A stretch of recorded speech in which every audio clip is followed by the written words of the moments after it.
He's nearing 80. They've just entered their teens. He's worked the last 65 years as a mechanical engineer.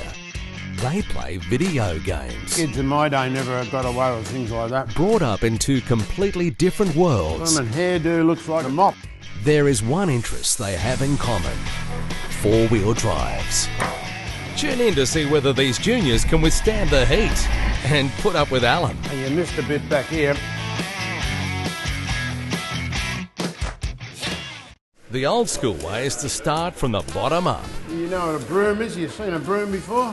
Don't pick up too much of the dust either, because I'm having my morning tea. And you missed a bit back here. Women hairdo looks like it's been in a birch broom and a mop. You've been watching too much television. Kids in my day never got away with things like that. I don't know what the world's coming to. I might have a bit of a nap myself in a minute too. Eventually, Al gives the boys a break to teach them about using their heads, not only their tools. Some of the things you come across when you're a four-wheel drive specialist will be problems. People come in with all sorts of things. A lot of your time will be taken up, unfortunately, just finding out what the problem is.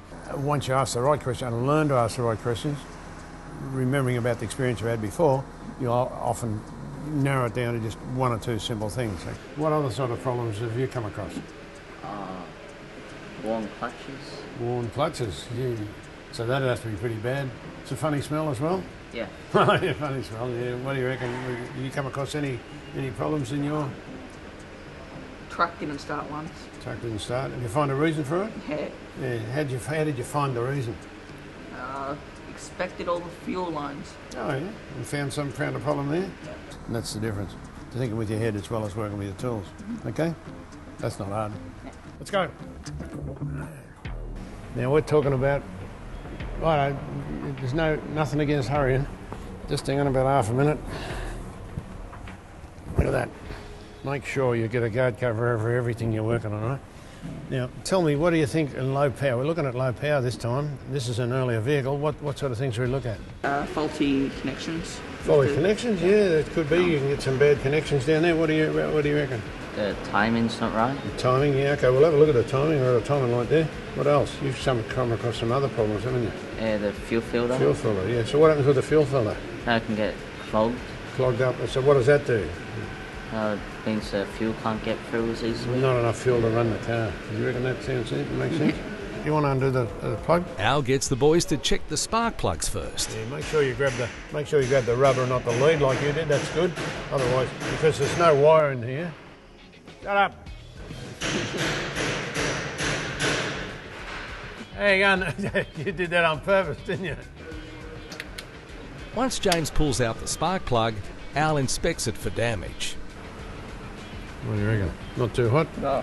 Okay. The gap should be around about 1 millimetre. That's pretty good. And it's not all worn away. I just put that back. You don't fiddle around with it too much. They've got carbon and cotton in there, and if you move it around, it'll loosen that and the resistance will go through the roof and you'll have a misfire. The boys use a multimeter to test the resistance of the spark plug lead. 4.38, but you'll generally find them around 4, 5, 6, 7 like that. When you get to 10, 15, throw them out, okay? Because it will make a big difference. All right, so that's pretty good. Now it's time to move on to testing the timing of the FJ.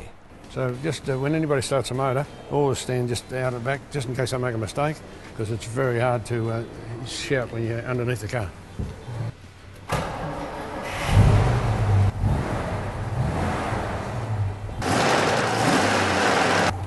Now we'll hook this little induction thing on. This will pick up the spark. Allan connects to the #1 cylinder. In there, just hook it over the thing, it'll pick it up.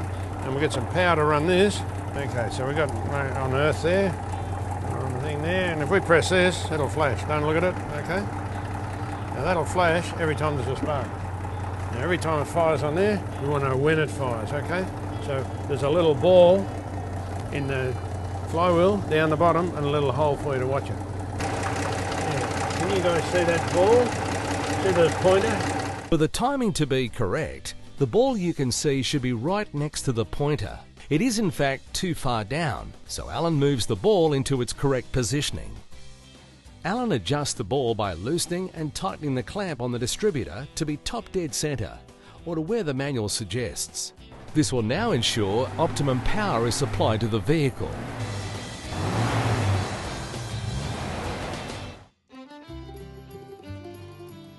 Well, what do you guys reckon? Did you learn anything today? Yeah. Right, so we'll leave it again for today. That's pretty good. Happy about that? Catch you later. Thanks, Al. Yeah, thanks for today. Okay, no worries. Righto, guys.